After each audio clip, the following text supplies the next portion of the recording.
What? What? This is wild. What is happening?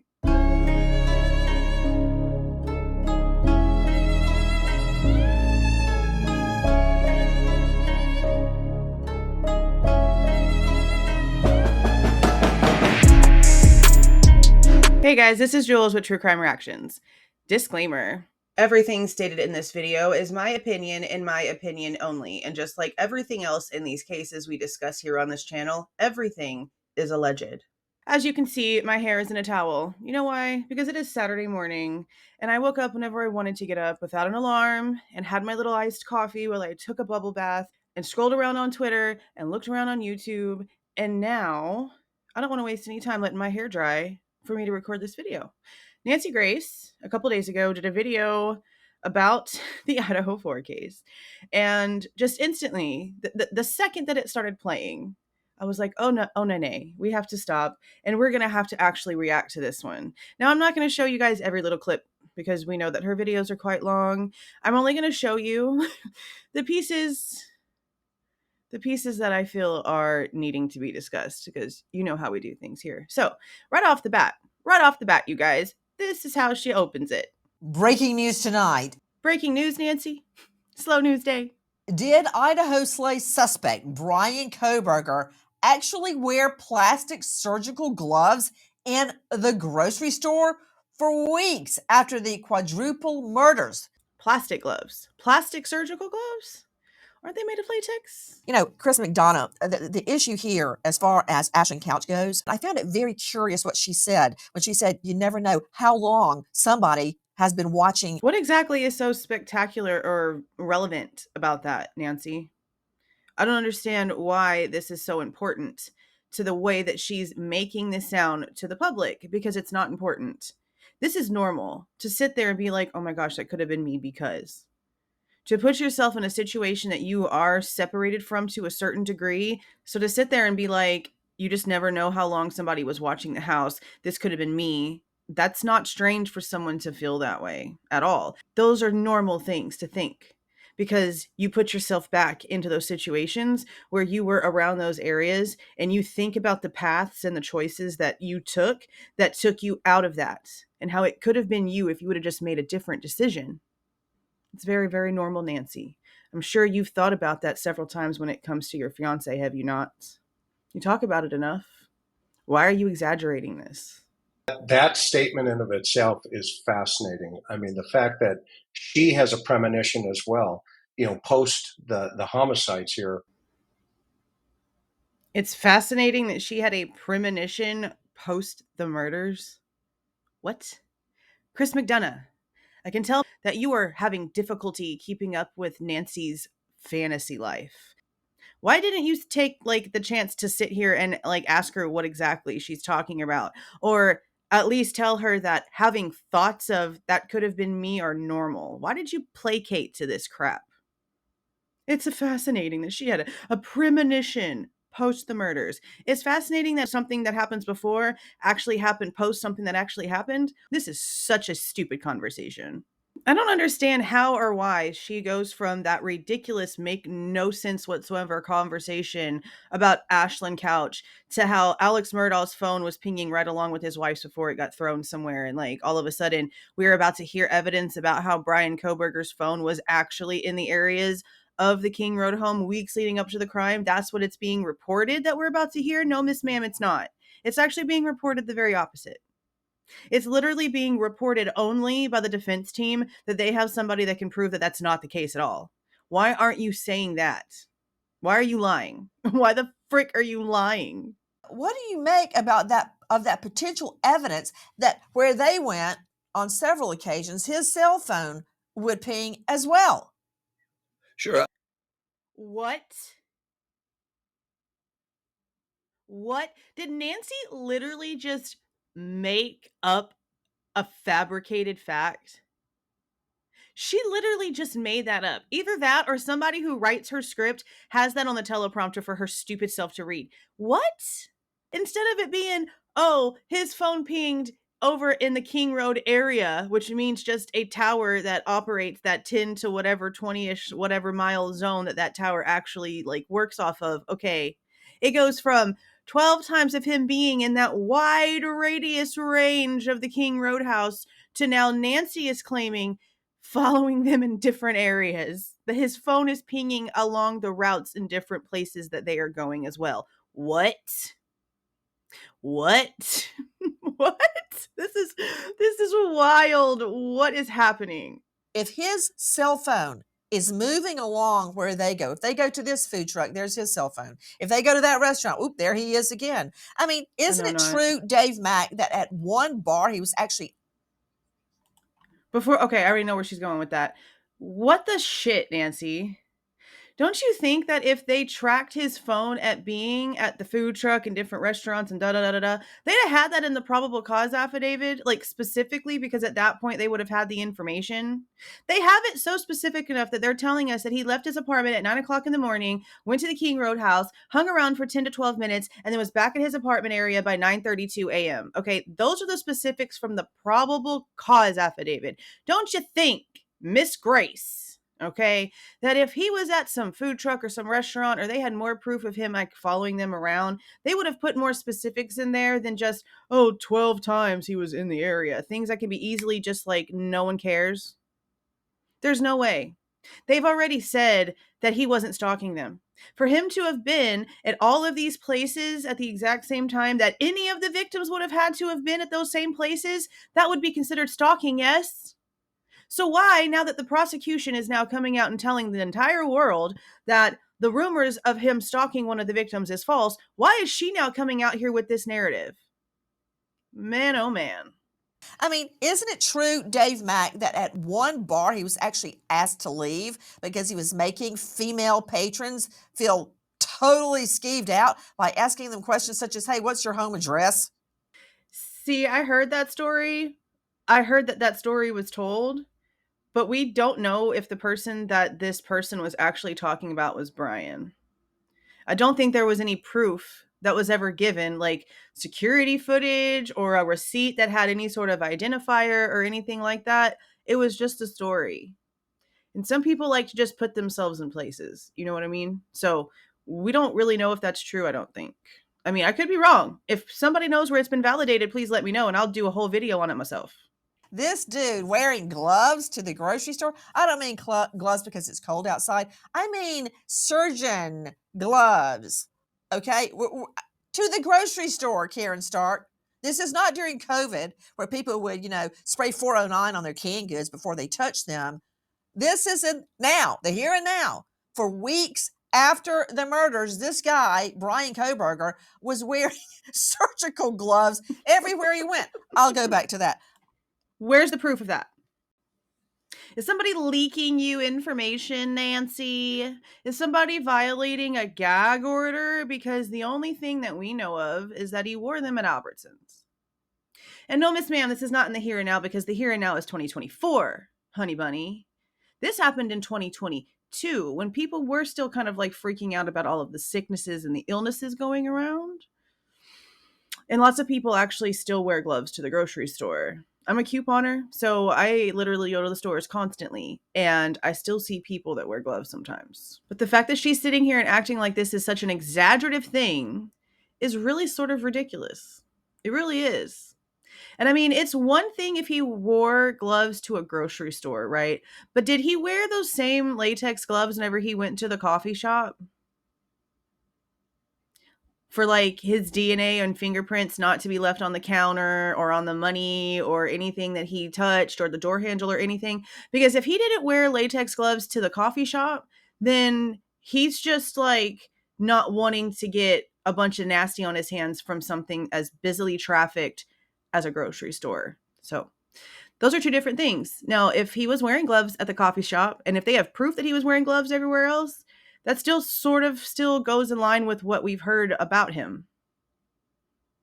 And it doesn't really lead to him being guilty.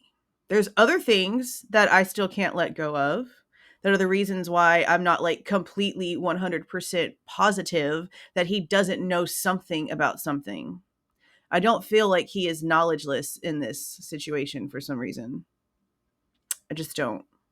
And it's more than one thing. But as for him being the person that actually went and did anything, no, I don't believe that whatsoever.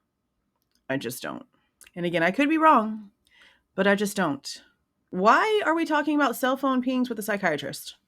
Karen Stark, how many times have we heard that where a victim's family member or friend would know instinctively that something was horribly wrong? And there's the whole issue of survivor's guilt. Karen Stark, if I had called her earlier, if I had asked her out that night, if we had been at what, you fill in the blank, if, and then fill in the blank. That's what a lot of the friends are going through. So that's normal? That's completely normal. But Ashlyn Couch having a premonition after the fact should be used in court as evidence and there should be testimony? Are they freaking serious?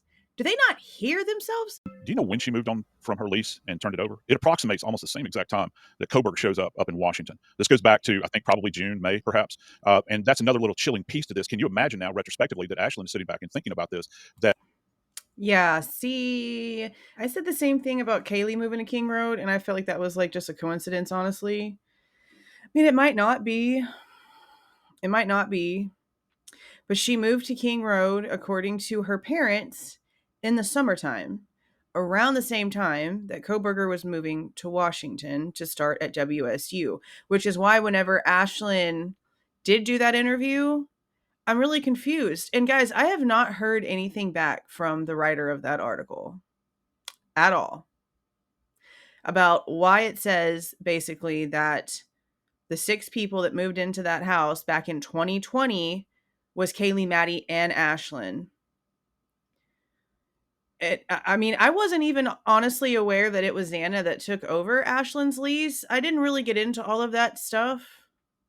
I mean, I heard about it like towards the beginning, but I started getting more into like the documents and the true facts that were being like actually presented and in the case itself. And I sort of like steered away from all of that stuff. So I'm actually kind of surprised that it was Xana that took over Ashlyn's little thing and not Kaylee because of the timing. Because I swear Xana had already been living there, like prior to Kaylee, which still could be true.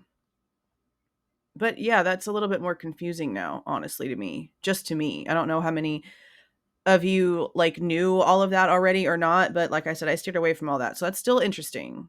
And the timing is one of the things that I do find interesting, but I also could just chalk it up to being coincidental because of the timing itself and there being so many college students and college related moves actually happening during the summer around that time. Literally across the country, across the freaking planet. You know what I mean? That's why I'm like, okay, that's just a coincidence. And so it still could be a coincidence. It very much could still be a coincidence, but it also leads into why Ashlyn would, have those thoughts because the timing. I mean, I get it. I get it. I don't think it has anything to do with anything. Okay, so Nancy and the body bags guy, they start talking about something that I kind of feel the defense might go for here. And this is just, again, I look at all things and my brain always finds like a million different paths. All right. So this is just something that I have thought of. So it's making me want to talk about it now that they're discussing this. Nancy starts off talking about how she's like sick and tired of people trying to basically blame the victims, about them being, party girls and people knowing the pin code to the door and all these things. Okay. I agree with her that regardless of whatever the situation was in that house, whatever happened here, it was unnecessary. All right. Completely unfreaking necessary. Never should have happened. This is ridiculous. No. Okay. No matter what the situation was or what the truth is when it comes to how, what, when, why, all the things, unnecessary, never should have happened. Who cares if that was a party house or not? This is like, it's uncalled for. Okay.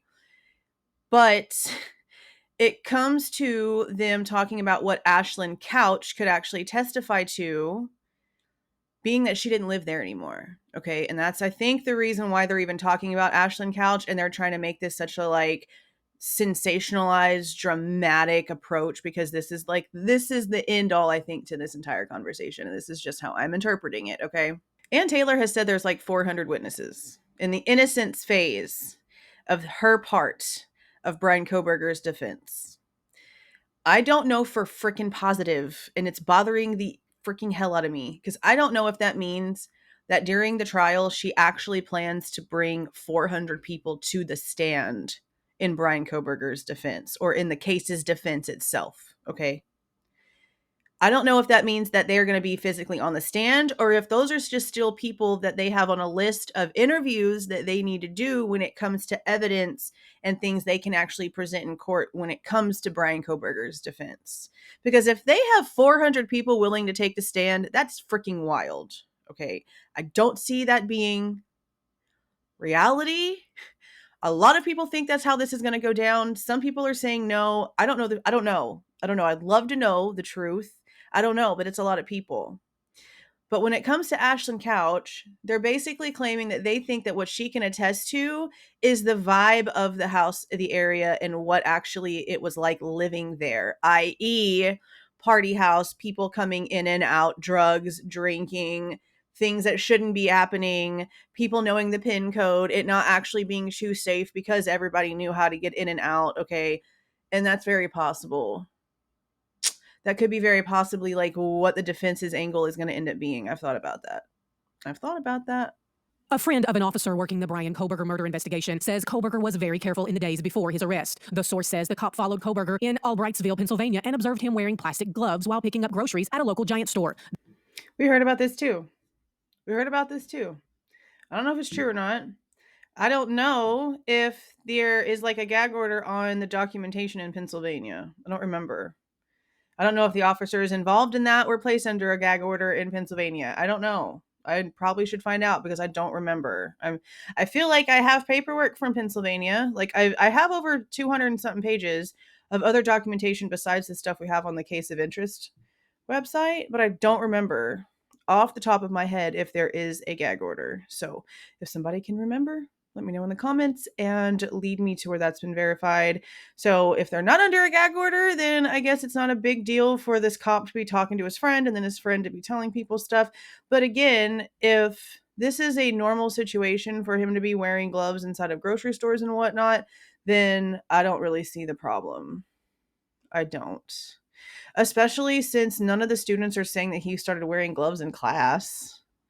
And again, like if he wasn't wearing gloves at the coffee shop, then that seems like he's just wearing gloves to places that are like high traffic that are strange to him, like grocery stores. Yeah, I don't know. The cop also said that Kohberger's cell phone pings matched the movements of the victims for weeks before the murders. And see, so that's also something that somebody that's a cop in Pennsylvania would not have known at all. Because the cop is not being given all of the information whenever they're told to go and like look at somebody. That's not how it works. There's only like need to know stuff passed down to people. So if you're like a beat cop and you're told to go to this address and watch for this specific person to walk out of a building or to follow this one person, if you're some detective or whatever, you're not like given every little detail, like all of the freaking weeks and weeks of phone pings. Okay. You're not given that in Pennsylvania for something that's going on and being studied in Idaho and Washington. You're being only told what you need to know, which is that you need to surveil this person and give us information on what you see unbiasedly.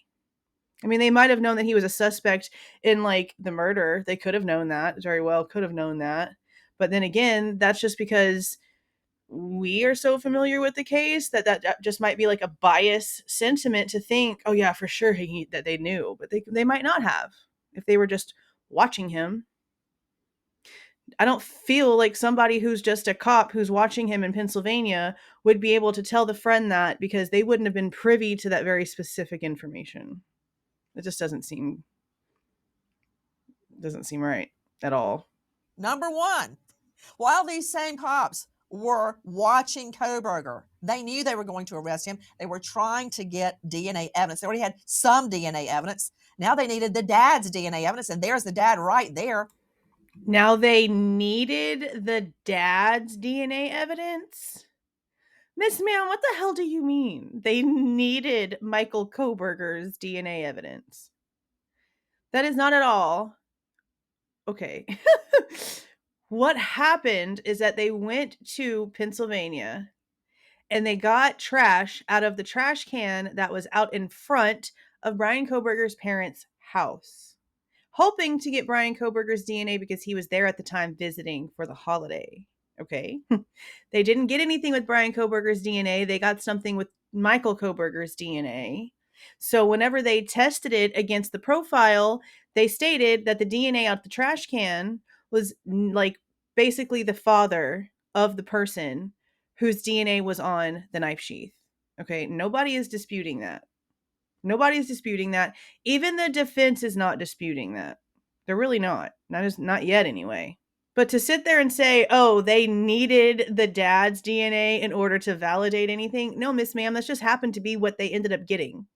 They needed his dad's DNA. That doesn't even make any logical sense. You know, it's funny sometimes. It's hard to remember that Nancy Grace actually used to be like a respected actual like lawyer, because then she sits there and says that she's like a regular person and she can't wait for a jury of 12 regular people like her and Chris McDonough. Oh, I'm sorry, you're not regular. You have criminal justice history, so you're far from regular when it comes to being a novice to how this works and how things are, okay?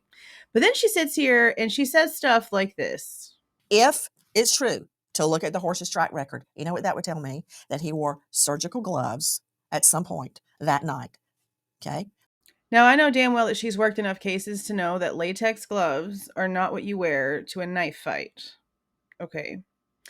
Latex gloves would have easily have been completely destroyed within the very first struggle that the assailant would have had with Kaylee. With as graphic as we've been told about her wounds, with the way that we've been told the weapon had to have been, with the force that had to have been used, okay, little bitty latex gloves that are used for like picking up trash or going to the grocery store or just for regular germaphobe safety, okay, those are not going to be something that are going to not have cuts and holes all in them by the end of the time. And they're definitely not going to protect somebody's hands from being injured. Little bitty old latex gloves. So the fact that she is using that for the crime itself, Nancy. I think he wore surgical gloves that night, and I would be very surprised if we find his actual fingerprints anywhere in that home. Nancy, the house is gone. What do you mean? The literal strength of the entirety of evidence that the state has on Bryan Kohberger is the DNA on the sheath. The jokester, jester, nothing of importance, touch DNA, nanomolecules of deleted profile, BB boo boo bullshit. Okay.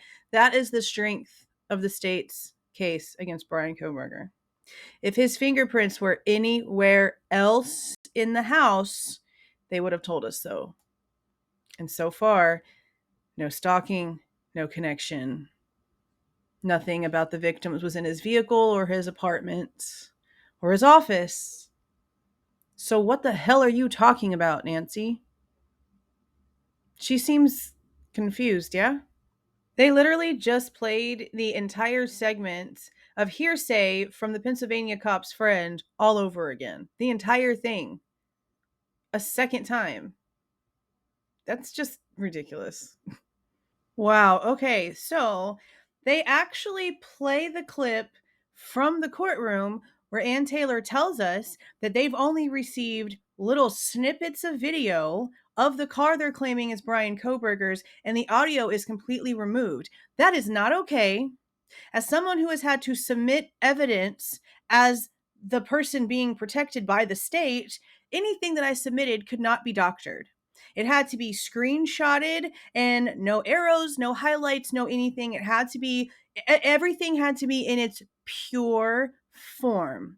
Nothing can be doctored. Nothing can be altered, edited, any of the things. That is literally the law. That's like literally the law across the board. Okay.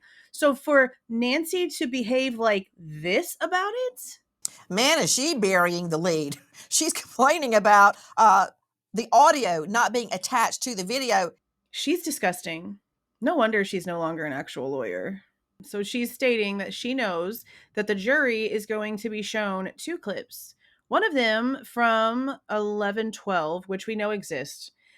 Steve Goncalves has come out and basically said that he knows that the Linda Lane audio is manipulated because they've been shown the 1112 footage and it doesn't match. Some things just don't match. And that's how we found out that that's actually admissible in evidence. That's another reason why I never really paid a lot of attention to Linda Lane. Like, there's nothing that can validate to me that it's even really from that night. Like, I know that, like, it looks like a light colored car, but the angle to the window in the back of that one matches the exact same angle of the back window of the car underneath the carport, and timestamps can be manipulated too. So I don't know.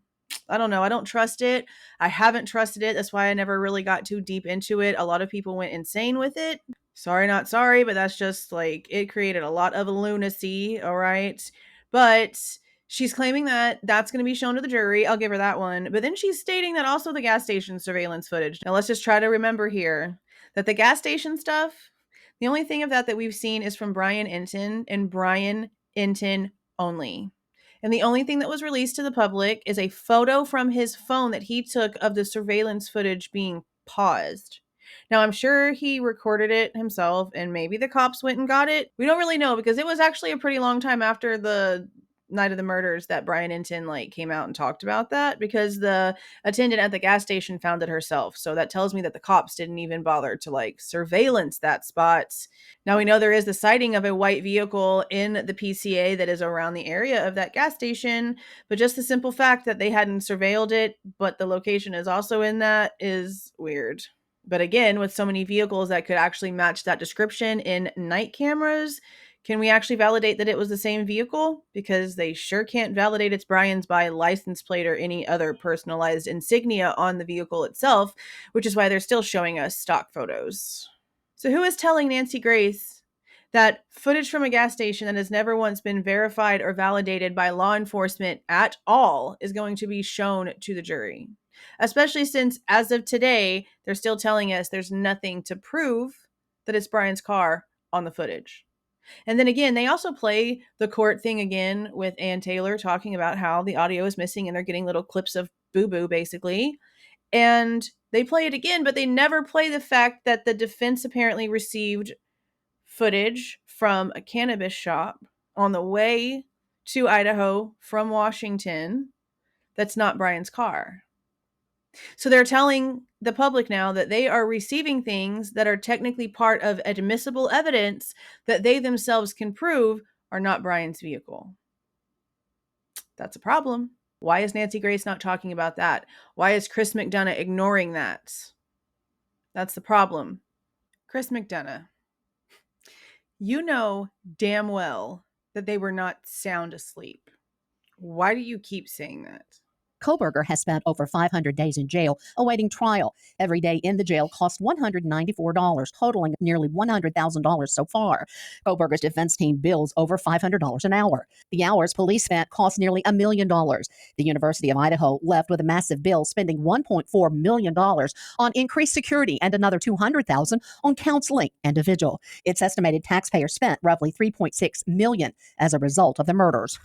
Now, I hope that Chris McDonough stops her and makes a statement here, because he should know, because his wife is the one who's been looking into this stuff. And there's also an article in the Idaho Statesman that's been, it caught a lot of people's attention because it was talking about how much the case has cost so far. Now, this is not the defense team spending all this money. Technically, like, I understand that Ann Taylor's salary and like all their salaries are getting paid and there is certain things that are getting done, but she is not the one spending money on these experts or whatever, because they don't even have what they need in order to really have their own experts do anything. Like, I know we have Larkin and Barlow and now we have Cy Ray coming in, but that's stuff that like has been sprinkled in there.